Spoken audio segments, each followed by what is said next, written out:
90,2 Serambi FM dan terima kasih untuk seluruh syariah dimanapun berada yang masih bersama kami dalam program Talkshow Interaktif bersama dengan Dinas Syariat Islam Provinsi Aceh di kesempatan pagi hari ini dengan tema kita problematika implementasi kanun LKS pada lembaga perbankan dan lembaga keuangan lainnya. Pastinya bersama dengan Prof. Dr. Sabri Abdul Majid, MSc di kesempatan pagi hari ini dan beliau juga merupakan sebagai Dewan Syariah Aceh. Di kesempatan pagi hari ini Prof, kita sudah membahas tadi seperti apa problematika yang dihadapi baik dari sejarah yang lama, kemudian pro kontra, kemudian kita juga sudah mendengarkan tadinya ternyata ada pemangku jabatan yang ingin kanun LKS ini tidak berjalan begitu lancar seperti itu bahasanya. Kemudian Prof, ada pertanyaan dari masyarakat terkhusus dari Syadaralun yang sudah hadir. Sebelum ke pertanyaan Ibu Ida di Kecamatan Baitur Rahman, kita punya pertanyaan menarik dari Bapak Sulaiman di Lambo, Prof. Assalamualaikum Prof, izin bertanya. Ini Prof, apakah lembaga leasing di Aceh saat ini benar-benar sudah syariah, Prof? Jangan-jangan hanya logo ataupun pamfletnya saja yang syariah. Ini bagaimana kira-kira kalau dari sistem syariah lembaga leasing ini mendapatkan keuntungan, Prof? Mohon penjelasannya, Prof. Ini kira-kira dari pertanyaan Pak Sulaiman tadi, apa yang bisa kita gambarkan, Prof, tentang lembaga leasing di Aceh untuk sekarang ini? Oke, baik ya. Saya pikir ini salah satu pertanyaan yang memang sangat mengganjal ya dalam masyarakat kita ya. Mungkin sering melihat pada leasing. Nah, syariah tidaknya ya leasing ini ya ini baru kita bisa mengatakan memang kalau kita sudah melihat ya bagaimana operasional yang sesungguhnya ya artinya secara rinci ya. Kalau katakanlah ya seseorang ya leasing, dia harus katakanlah dalam mendapatkan modal kerja dia harus ya katakanlah meletakkan kendaraan atau barang-barang lainnya sebagai jaminan. Nah, maka jaminan itu ya tidak boleh sebenarnya dimanfaatkan, digunakan ya oleh mereka yang memberi pinjaman itu sendiri ya. Nah, memang ini perlu evaluasi. Salah satu hal yang penting sebenarnya yang paling mudah adalah kita tanyakan mereka memiliki dewan syariahnya atau tidak, dewan penasehat syariah. Karena kesyariahan lembaga keuangan itu menjadi tanggung jawab dewan penasehat syariah. Di mana di masing-masing lembaga keuangan syariah itu mereka harus memiliki seorang dewan penasehat syariah yang memiliki kompetensi atau yang mendapat sertifikat dari Institut Majelis Ulama Indonesia. Artinya kepakaran mereka itulah kepakaran yang sudah mendapat sertifikasi. Mungkin itu pertanyaan pertama. Kita bisa menanyakan siapa DPS ya, Anda punya DPS enggak? DPS Anda siapa? Dan kemudian juga kita lihat apakah DPS-nya aktif ya. Mohon maaf. DPS-nya aktif atau tidak. Nah, kami ya sebenarnya ini yang menjadi tugas kami. Lahirnya kanun lembaga keuangan syariah, salah satu poin dari kanun itu maka dibentuk ya lembaga yang melakukan pengawasan kesyariahan lembaga keuangan syariah itu sendiri. Maka lahirlah Dewan Syariah Aceh. Ya nanti di level provinsi, nanti juga di kabupaten kota kita harapkan tahun depan ya ini semua kabupaten kota sudah memiliki DSK, Dewan Syariah Kabupaten. Nah, Dewan Syariah Kabupaten, Dewan Syariah Aceh ini akan melakukan koordinasi konsolidasi ya dengan dewan-dewan syariah yang ada di kabupaten kota dan juga dengan dewan penasehat syariah yang ada di lembaga keuangan itu sendiri. Nah, kita perlu ya melakukan evaluasi, dan evaluasi ini nanti setelah ya sepenuhnya kanun ini dilaksanakan maka kita akan melakukan evaluasi, kita akan meminta ya laporan dari dewan penasehat yang ada di masing-masing lembaga keuangan syariah. Kita akan evaluasi ya. Nah, memang kita sangat mengharapkan ya, banyak yang terjadi adalah orang sering mengatakan bahwa ini sepertinya logonya saja ya, yang namanya syariah ya, dan nah sebenarnya kita juga perlu ini ya, maka literasi kita ya tentang syariah itu. Saya berikan contoh misalnya ya, ketika ya musibah menimpa Aceh, katakanlah atau sekarang katakanlah ya ada, kalau saya berikan contoh pramugari ya atau apa, coba peraturan ya pemerintah Kabupaten Aceh Besar ya, pramugari atau siapa yang masuk ke Aceh itu harus menggunakan pakaian syar'i, menggunakan pakaian syar'i. Siapapun yang masuk ke Aceh harus menggunakan pakaian syar'i. Nah, katakanlah ya ada si Kristen ya, Kristin ya, katakanlah si Kristin ya, dia warga negara, kalau kita sebutkan satu negara, warga negara asing, dia non Muslim. Dia datang ke Aceh karena aturan Aceh ya mengharuskan dia memakai jilbab. Katakanlah dia pakai jilbab, dia menggunakan pakaian syar'i. Dia berjalan di pasar Aceh. Coba ketika dia berbaur ya dengan masyarakat Aceh yang juga memakai pakaian syar'i, pertanyaannya adalah apakah sama si Kristin dengan masyarakat Aceh? Sama si Kristin dengan Ibu Aminah misalnya. Dan masyarakat Aceh katakanlah ya. Ini sengaja saya sebutkan Aminah itu kan Muslim. Kalau Kristin kan identik dengan non Muslim. Nah, pertanyaannya adalah sama enggak kalau kita lihat ya Ibu Kristin dengan Ibu Aminah sama-sama memakai pakaian syar'i. Mesti kita mengatakan kan sama saja. Si Aminah dengan Kristin sama saja. Kalau kita lihat dari sisi luaran, kalau kita lihat dari sisi bentuk, kalau kita lihat dari sisi form. Ya, tetapi sesungguhnya Aminah dengan Kristin itu sangat jauh berbeda. Bedanya apa? Siti Aminah sudah mengucapkan 2 kalimat syahadat. Siti Aminah ya dia layak untuk masuk dalam surga, tapi si Kristin dia tidak mengucap 2 kalimat syahadat. Karena yang membedakan seseorang itu Muslim atau tidak itu adalah di pengucapan 2 kalimat syahadat. Ya, itu hal yang sangat mendasar. Ya, maka itu juga ya, begitu juga sebenarnya. Ya, katakanlah ya ketika kita melihat apakah itu syariah atau tidak, jangan kita lihat di bungkusnya saja, tapi kita lihat di isinya. Ya, karena sebelumnya ya saya sering menyebutkan contoh mungkin yang lebih mudah ya. Ya, katakanlah kita masuk ke sebuah warung, makanannya masakannya sama, semuanya sama, tapi kita disebutkan oleh toki warung, Pak, ayam ini Bapak jangan makan, ayam ini Bapak boleh makan. Ya, ada ayam ya dalam 2 piring yang berbeda, sama-sama goreng ya, sama-sama masih hangat dan sebagainya, tapi kata si toki restoran itu mengatakan, Pak, yang ini Bapak haram, yang ini Bapak halal.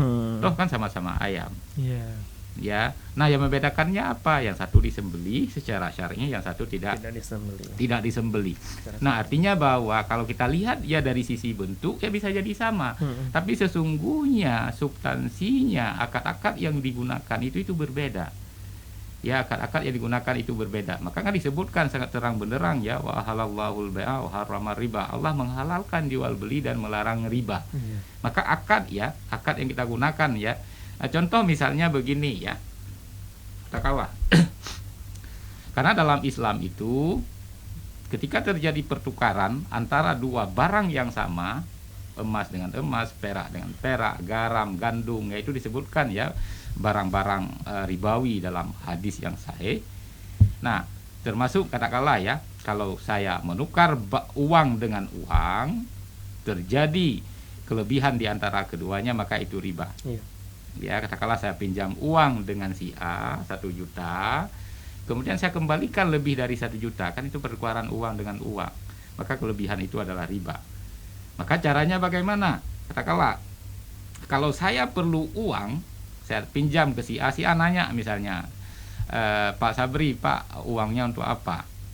Ya, katakanlah, oh saya perlu uang, katakanlah untuk membeli sesuatu. Nah, maka di sini Islam ya melakukan apa? Si A itu mengatakan, oke Pak, saya akan belikan untuk Bapak. Ya.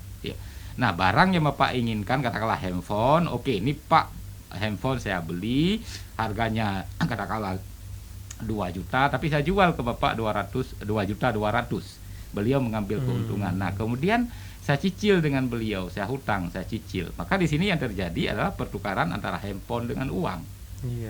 Nah, maka itu sebenarnya itu sudah jual beli. Ya, maka kalau kita lihat ya, apa nilai yang paling penting ketika terjadi jual beli di sini, maka akan munculnya keseimbangan antara jumlah uang yang ada dengan barang. Artinya dia sistem ekonomi syariah ini adalah sebuah sistem yang akan mendongkrak sektor real. Iya. Ya, maka yang terjadi sekarang apa ya? Orang yang punya uang, dia hanya perlu ya dengan duduk diam, wet-wet kaki ya dan sebagainya, dia meminjamkan uang kepada orang lain tanpa mengambil resiko. Ya, orang lain akan ya mengembalikan pinjaman ditambah dengan bunga. Maka kan orang kaya akan terus kaya. Ya, sehingga apa yang dilakukan itu malah akan menyebabkan problema dalam ekonomi. Uang itu beranak pinak dengan begitu cepat, uang beredar dalam masyarakat begitu banyak, inflasi terjadi. Kita nggak perlu jauh-jauh. Contoh yang paling sederhana, saya sendiri ya, ketika saya dulu sekolah di ibtidaiyah, saya ingat, saya pikir ya uang yang diberikan oleh orang tua saya dulu hanya 5 perak. Tapi coba sekarang ya, saya memberikan jajan untuk anak saya yang kuliahnya di level ibtidaiyah itu sampai 5.000. Dulu 5 perak, sekarang 5.000. Ya, nilai uang itu bertambah begitu banyak, tapi nilai nominal ya, angka-angkanya bertambah begitu banyak, tapi nilai realnya itu ya tidak berubah. 5 perak dulu kan kita masih bisa beli es krim, ya beli mie calu. Ya, betul. Sama juga dengan 5.000 sekarang. Nah, maka ini sebenarnya ya nilai-nilai syariah, karena kita pahami ya, nilai-nilai syariah, nilai-nilai islami, dia bukan hanya memberi manfaat kepada manusia di dunia ini, tapi juga di hari akhirat. Nah, kalau kita lihat sebenarnya kenapa ya ekonomi syariah itu banyak dibahas, bahkan banyak ditulis oleh orang-orang non-Islam ya. Ada Profesor Rodney Wilson, banyak sekali tulisan-tulisan beliau, padahal beliau non-Muslim. Kenapa? Karena beliau melihat bahwa nilai-nilai syariah ini ya, ekonomi Islam itu memiliki keunggulan dibandingkan dengan ekonomi konvensional. Bahkan kalau saya melihat, memprediksikan ya, komunis ya sudah runtuh ya dengan runtuhnya Soviet, kapitalis sekarang sudah goyang. Kita lihat ya, ekonomi Amerika itu kan sakit sembuh, bahkan semakin sakit sembuh. Kalau saya ini melihat merupakan sinyal, tanda-tanda bahwa ekonomi Islam itu dunia Islam itu akan bangkit. Salah satunya adalah dengan pelaksanaan syariat Islam dalam bidang muamalah. Nah, sekarang kita lihat ya, kenapa masyarakat tidak suka dengan ekonomi syariah. Ada masyarakat tidak suka karena mereka ada orang-orang yang memang sudah ya nikmat dengan sistem ekonomi ribawi. Ya, artinya apa? Ketika mereka memiliki modal dengan duduk dan sebagainya, mereka bisa mendapatkan keuntungan. Ya, maka di situ kan sebenarnya ketika seseorang mendapatkan pendapatan bersumber dari riba, sesungguhnya adalah dia mendapatkan harta itu secara batil. Ya, memang kalau kita lihat ya, kan disebutkan ya bahwa kita nggak boleh ya memakan riba itu dengan cara kebatilan, ya harus ya dengan penuh keredaan. Coba kalau kita lihat riba, sebenarnya kita pahami riba itu kan tahu sama tahu. Ya, tahu sama tahu. Tetapi kenapa walaupun itu tahu sama tahu, tapi itu dianggap dosa yang sangat besar? Ya, bahkan dosa riba itu lebih besar dari dosa seseorang yang mencuri. Kalau mencuri ya paling-paling melebihi jumlah tertentu kan akan dipotong tangan. Tetapi orang yang makan riba itu disebutkan oleh Allah, dia akan diperangi oleh Allah dan Rasulnya. Dan juga dalam hadis sahih itu disebutkan, orang yang memakan riba itu minimal dosanya itu seperti seseorang berzina dengan ibunya. Maka kalau dosa seseorang yang berzina bukan dengan ibunya, hukumannya apa? Ya, kalau apalagi dia rajam ya sampai mati ya. Apalagi kan berzina dengan ibunya, dosa apa? Tidak ada hukuman yang layak seperti itu karena besarnya. Maka ini menarik. Ini kenapa ya begitu besar dosa riba?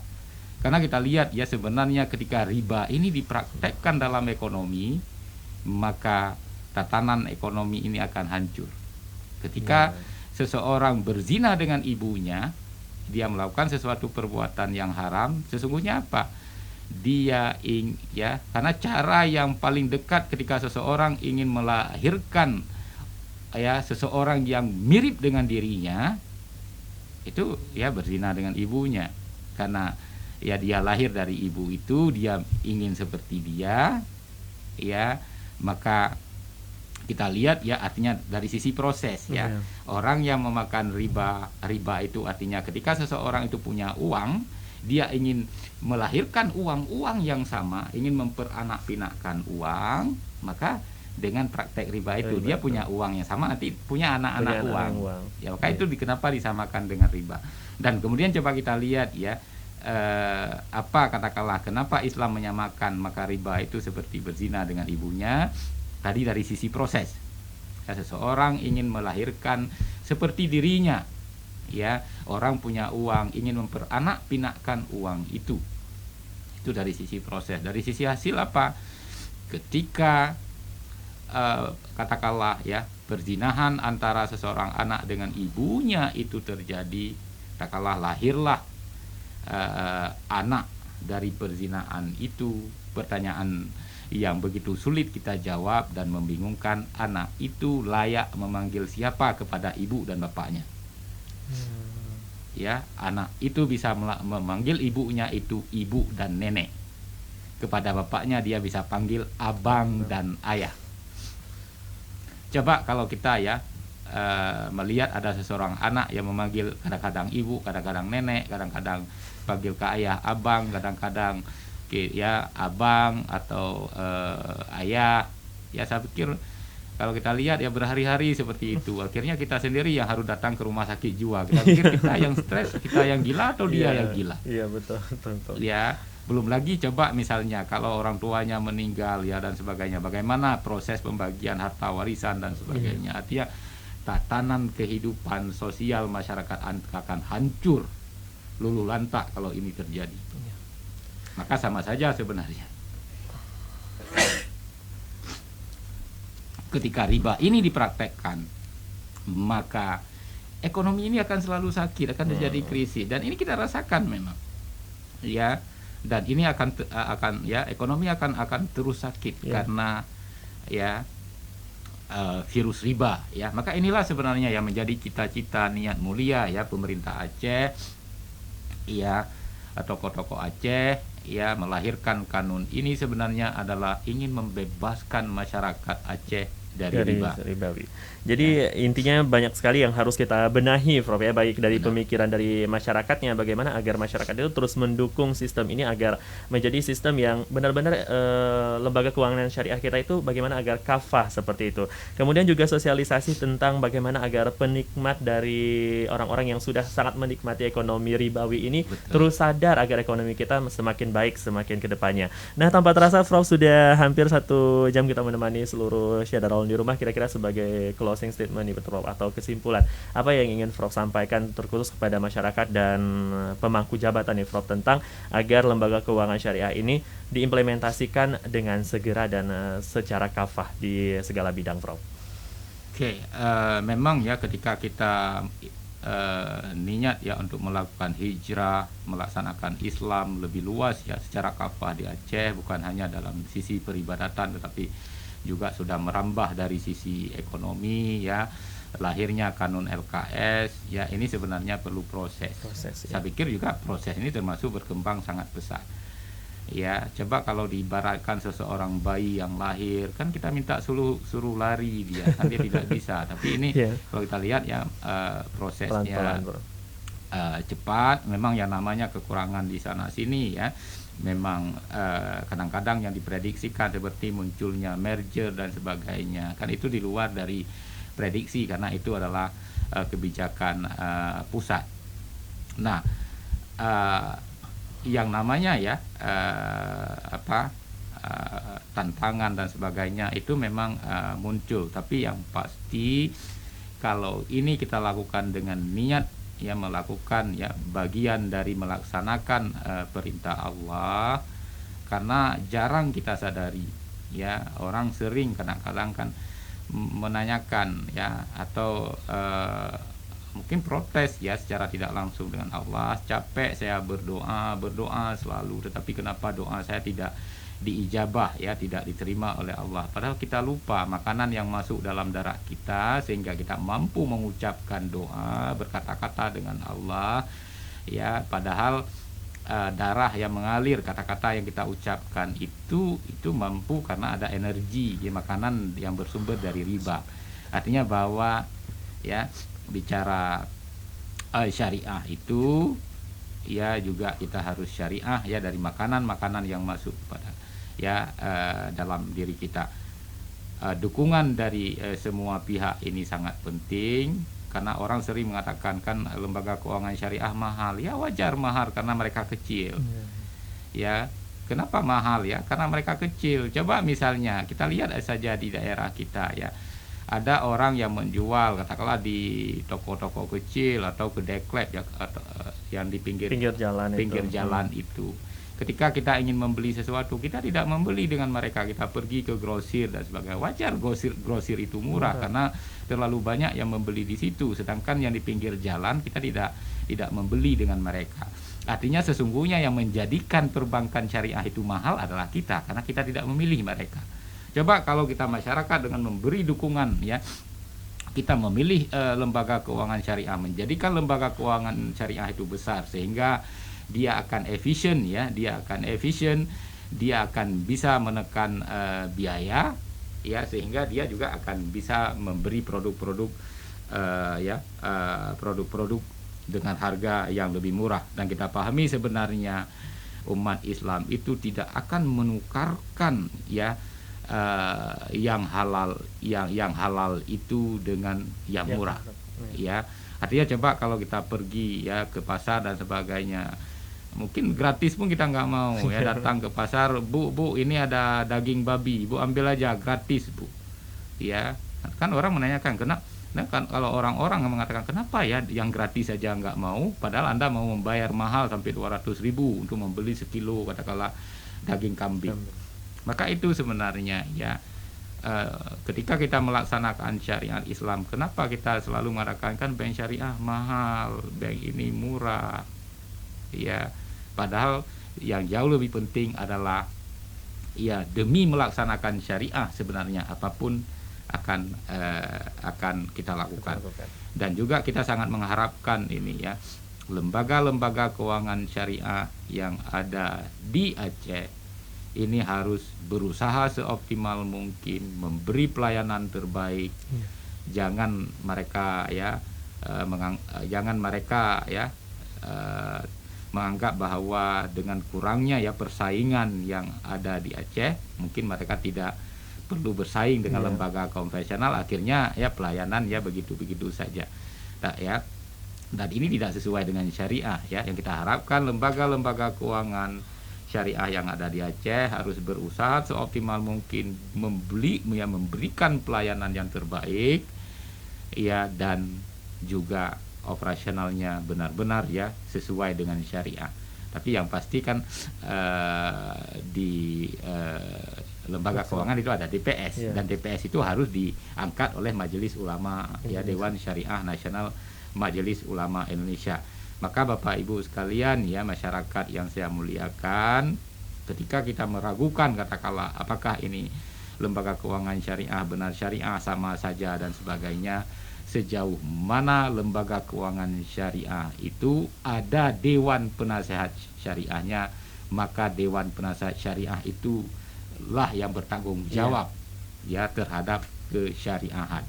Artinya kalau kita mungkin masih meragukan, yang pasti ya di hadapan Allah ya kita sudah bisa memberi pertanggungjawaban bahwa ya kesyariahan itu ada orang ya yang bertanggung jawab untuk itu.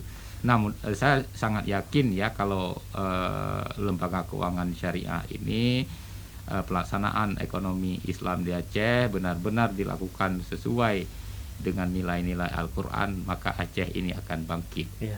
Amin ya Rabbal Alamin. Dan Aceh, karena yang paling penting kan keberkahan ya, betul. Keberkatan. Saya pikir Aceh akan diberkati oleh Allah Subhanahu wa taala. Amin. Dan terima kasih banyak from Dr. M. Sabri Abdul Majid MEC yang sudah menemani kita di kesempatan pagi hari ini untuk seluruh Syahdarul di rumah. Pastinya semoga saja implementasi kanun lembaga keuangan syariah pada lembaga perbankan dan lembaga keuangan lainnya dapat mewujudkan Aceh yang menjadi lembaga keuangan syariah yang bebas daripada ribawi. Pastinya ini juga butuh sekali dukungan masyarakat Aceh dan sangat butuh sekali dukungan lembaga pemangku jabatan pastinya. Dan terima kasih sudah mendengarkan kita dalam program Talkshow Interaktif yang bekerjasama dengan Dinas Syariat Islam Provinsi Aceh. Kami pamit undur diri dari ruang dengar Anda dan jangan kemana-mana, program lainnya akan terus hadir di ruang dengar Anda. Terima kasih telah mendengarkan kami dan kami pamit undur diri. Wassalamualaikum warahmatullahi wabarakatuh.